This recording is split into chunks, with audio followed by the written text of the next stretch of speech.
Hi everyone, Comic Reviewer here. This time reviewing on Paranormal Activity 2. Now, I do admit the first Paranormal Activity film wasn't too bad.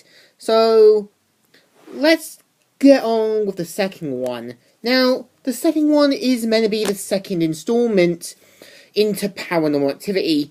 And it also kind of serves as a bit of a prequel. Now, the premise of the film is about Christy, who with her husband, Daniel, bring their son Hunter home. And as soon as everything starts being all fine, everything's going to be okay, it's a moment where it's shown that the entity, or whatever it's meant to be, starts entering the house and causing all sorts of trouble. And it's also shown that the housekeeper is aware of this and tries to warn them. And the same with Daniel's daughter, who is known as Allie, who try and tell him that, you've got to be careful, we don't know what it is. At first, Daniel doesn't want to believe it, and believes that it's all just, like, coincidences. But as soon as it settles, we see what's going to happen. We see things like the cooker coming on fire. We see, like, that Ari opens the door. There's no one there. And it hints that this was what was going to happen as well. What's interesting is that as soon as Christy starts seeing what's going on, the entity all that does something to her, but it's shown that she ends up becoming controlled, and we see them, desperately trying to solve the problem, everything else.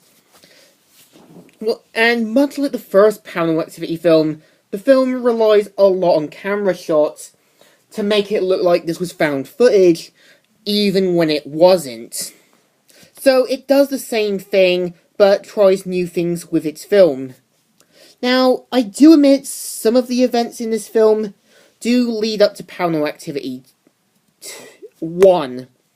The thing is, it starts some of the events up, and it does bring up some moments that link together, like the burned picture, also referencing how Katie and her boyfriend Mika have been, having strange things happening at their house.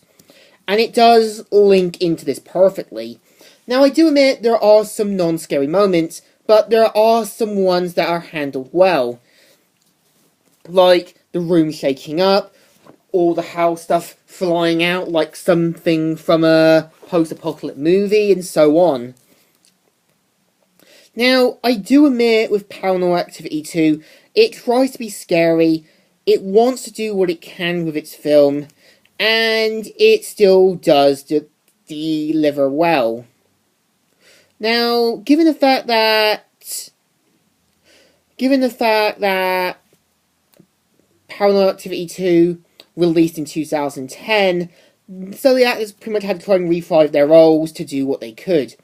What's interesting is that they do reference Paranormal Activity 3 before it was even done. So in my opinion, what do I think of Paranormal Activity 2 as a film?